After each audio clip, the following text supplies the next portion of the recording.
नमस्कार दोस्तों। आज हम बात करने वाले हैं बैबलिंग को लेकर। बैबलिंग साउंड्स बच्चे यूजुअली 7-8 महीने में शुरू कर देते हैं। That goes like mama mama, right. This is very good. Basically ये स्पीच प्रोसेसिंग की एक स्टेज है कि बच्चा पहले मोनोसिलेबल होता है, आ ई ओ प ब बोलता है, फिर बाई सिलेबल होता है, मम्मा पापा आओ नहीं हाँ बाय हाय, इन वर्ड्स पर आता है। उसके बाद फिर वो वर्ड्स पुट ऑन करता है, फिर वो सेंटेंसेस पर जाता है, 1 word 2 word 3 word, need based interactive, ठीक है। बट कई बार क्या होता है कि बैबलिंग स्टक हो जाती है, बच्चा बैबलिंग साउंड पर ही रहता है, वो उसके आगे बढ़ने की कोशिश ही नहीं करता। यहाँ पर एक बहुत बड़ी गलती पेरेंट्स की है, वो उस बैबलिंग साउंड को ही स्पीच समझकर, बच्चे की भावनाओं को, ज़रूरतों को समझकर बैबलिंग को आगे बढ़ने नहीं देते हैं। ये प्रॉब्लम स्लो लर्नर्स के साथ होती है। अगर बच्चा बाय चांस स्लो लर्नर है या बहुत ज़्यादा स्क्रीन और टीवी का अडिक्ट है, तो बच्चा बोलने की कोशिश नहीं करेगा। वो आया किचन में, उसने आपका हाथ खींचा, पानी की तरफ इशारा किया, मम, आपने पानी दे दिया, पापा, बुब्बू, आपू, बन्नू, अप्पा, दाई दाई। आप समझ गए मैंने क्या बोला? मैंने दूध बोला, खाना बोला, मम्मम बोला, एप्पल बोला, बनाना बोला। आप इन साउंड से बच्चे की ज़रूरत समझ जाते हैं और आगे कोशिश भी नहीं करते। अब बच्चा बैबलिंग पे स्टक हो गया है और लगातार अगर ये बैबलिंग बहुत ज़्यादा हो तो हम इसको एनोनिमस बैबलिंग या रेंडम बैबलिंग कहते हैं कि दिन भर ही बच्चा चालू है, ई या बाबा बाबा पापा माऊ माऊ काऊ काऊ जाए जाए डाए डाए, एनोनिमस, बिना किसी मतलब के सिर्फ आवाज़ें निकाल रहा है।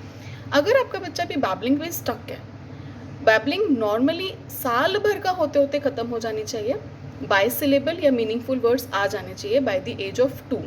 बट अगर बच्चा तभी भी अपनी बैबलिंग को प्रोग्रेस करके मीनिंगफुल वर्ड्स में बात नहीं कर रहा है, देन यू शुड थिंक।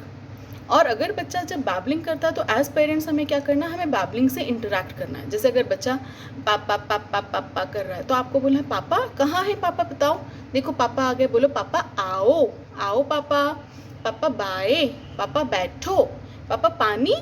आपने पापा से रिलेटेड कन्वर्सेशन को एक्टिवेट किया। अभी बच्चा कह रहा है मम्मा मम्मा, बा बुआ बुआ बुआ।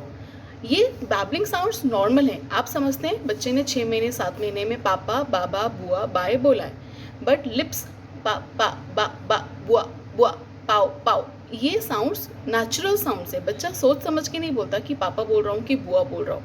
वो लैंग्वेज प्रोसेशन का, स्पीच प्रोसेशन का डेवलपमेंट माइलस्टोन जो है स्पीच का, वर्ड्स का, उसके हिसाब से बच्चा साउंड्स निकालता है। आप उसको शब्द समझते हैं और खुश हो जाते हैं और उसको वहीं रुक जाने देते हैं, आप आगे बढ़ाने की कोशिश ही नहीं करते।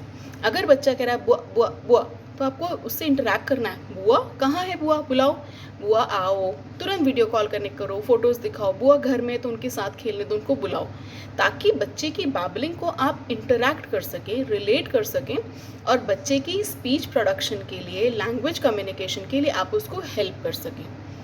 अगर आप बच्चे की बैबलिंग साउंड्स को रिस्पॉन्ड नहीं करेंगे, आप बैबलिंग साउंड्स को समझकर वहीं के वहीं उसका काम पूरा करेंगे, तो बच्चा बोलने की कोशिश नहीं करेगा। Babbling is good till 1 year of age, but अगर उसके बाद बैबलिंग हो रही है, then we have to concern about and you should go for assessment, ताकि आपके बच्चे की स्पीच थेरेपी एटलीस्ट घर पर जल्दी शुरू हो और फिर ज़रूरत पड़ने पर आप एक्सपर्ट के साथ स्पीच थेरेपी के सेशंस लें, ठीक है।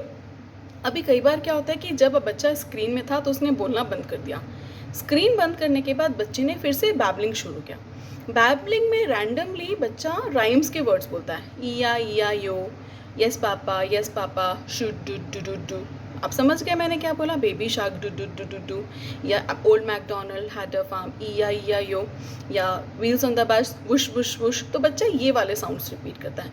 अगेन ये यहाँ पर रैंडम बैबलिंग है, एनोनिमस साउंड्स हैं, इनका कोई मकसद नहीं है, बच्चा सिर्फ हमें अपनी मेमोरी लेन में से, अपनी यादों में से उस आवाज़ को रिप्रोड्यूस कर रहा है। बट एटलीस्ट यहाँ गुड पार्ट है कि बच्चे के पास आवाज़ है, साउंड है। अब आपको अगेन इंटरैक्ट करके इन साउंड्स के ज़रिए उससे बात करना है और मीनिंगफुल कन्वर्सेशन के लिए उसको हेल्प करना है। अगर आप अभी भी सिर्फ इन आवाज़ों पे सोचकर खुश होंगे कि मेरा बच्चा तो बोलेगा, वो राइम बोलता है, तो आप गलती कर रहे हैं। अगर आपका बच्चा 3 साढ़े 3 साल की 3 साल स्पेशली 3 साल की उम्र तक एटलीस्ट 10 वर्ड्स नहीं बोल रहा है, एटलीस्ट मीनिंगफुल कन्वर्सेशन की तरफ आगे नहीं बढ़ रहा है, then you should start communicating. क्योंकि आज का ज़माना बहुत एडवांस है। बच्चे स्कूल में जाते हैं, पूरी तरह से तैयार होते हैं। बच्चे जब पार्टीज़ में होते हैं तो लड़ने के लिए तैयार होते हैं, अपनी चीज़ों के, अपने हक के लिए। और आपका बच्चा बोलता नहीं है, सोशल इंटरेक्शन पे एंग्जाइटी दिखाता है, मिलना नहीं चाहता, बच्चों से अवॉइड करता है, लैंग्वेज का माइलस्टोन भी वीक है और सोशल माइलस्टोन भी वीक है, तो फिर आपकी चिंता होना स्वाभाविक है कि मेरा बच्चा सर्वाइव कैसे करेगा। तो सही समय पर माइलस्टोन अगर डिले हो भी रहा है तो सही समय पर इंटरवेंशन करके आप माइलस्टोन को कवर कर सकते हैं। बट सिर्फ इस इंतज़ार में हमारे इनके जे भी लेट बोले थे और हमारे अम्मा कह रही थी कि हमारे जे भी लेट बोले थे, तो इस इंतज़ार में आप अपने बच्चे का समय बर्बाद कर रहे हैं। सो बैबलिंग पर आप लोगों ने, मुझे बहुत सारे लोगों ने क्वेश्चंस पूछा है कि व्हाट अबाउट बैबलिंग। तो I repeat, babbling is good till 1 year of age. 1 year के बाद you have to make it clear कि बच्चा आगे बढ़े, नहीं तो आप स्पीच थेरेपिस्ट की या एक्सपर्ट की सलाह लें और असेसमेंट ज़रूर करवाएं। So I hope it founds you good. Stay safe, happy parenting.